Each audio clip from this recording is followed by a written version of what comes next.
Hey guys, so check out this new electric grill brush that I got. So this thing's actually pretty cool. First off, it actually comes with two separate brush attachments. So this one has your thick, the normal bristles that you have on most of your brushes, but it also has this other one that's a little more fine, kind of just to clean it up a little better afterwards.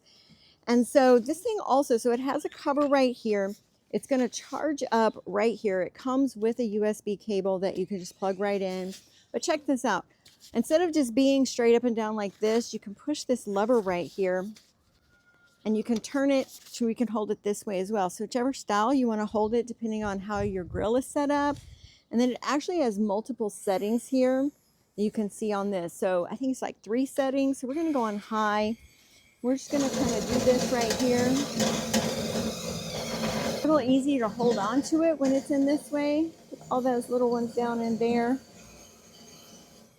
So yeah, if you're looking for a grill brush that kind of has different angles, especially if a unique style of your grill, maybe this one's square, but maybe have one of the longer ones, get up in those angles and such. I think this, really great choice.